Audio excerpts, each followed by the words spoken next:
सोमाय रुद्राय महाग्रासाय हेतवे प्रपद्येऽहं विरूपाक्षं शरण्यं ब्रह्मचारिणं महादेवं महायोगं ईशानं त्वम्बिकापतिं योगिनां योगदातारं योगमाया समावृतम्। पुण्यापासून सोलापूर रस्त्याला 45 किलोमीटर अंतरावर भुलेश्वर हे शंकराचे जुने मंदिर आहे।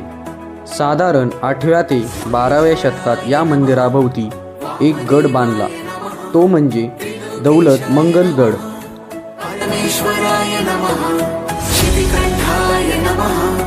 तर चला आपण जाणून घेऊ भुलेश्वर मंदिराची काही वैशिष्ट्ये।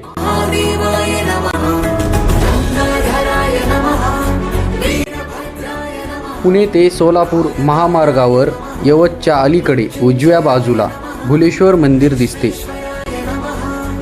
मंदिराची वास्तुकला गोथिक आणि दक्षिण भारतीय शैलीचे मिश्रण आहे।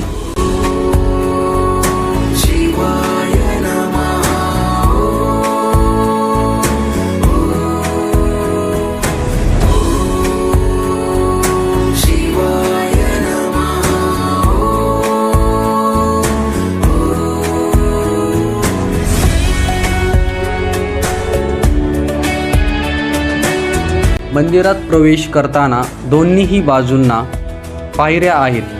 त्याआधी उजव्या बाजूला गणेश आणि डाव्या बाजूला विष्णू यांची प्रतिमा आहे।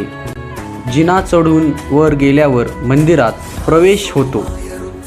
मोठा नंदी आणि त्याच्या शेजारी कासव असून पुढे सुंदर कोरीव मंदिरात शिवपिंड आहे। दक्षिणा मार्गावर 3 ते 4 थर मूर्तिकाम आहे। सर्व मूर्ती। तर आपण आलो आहोत भुलेश्वर मंदिरात।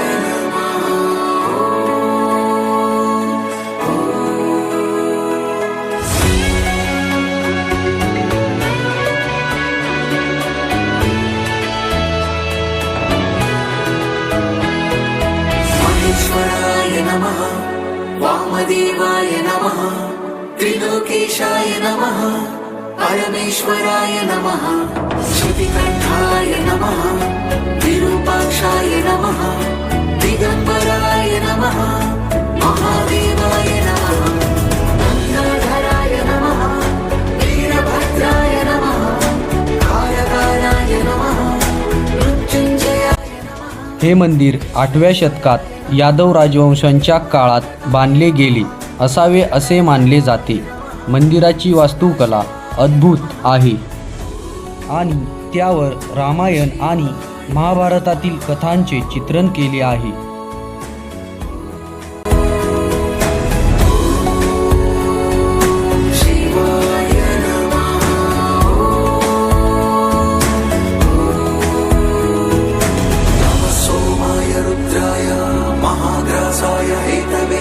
प्रपद्येऽहं विरूपाक्षं शरण्यं ब्रह्मचारिणं महादेवं महायोगं ईशानं त्वम्बिकापतिं योगिनां योगदातारं योगमाया समावृतम्।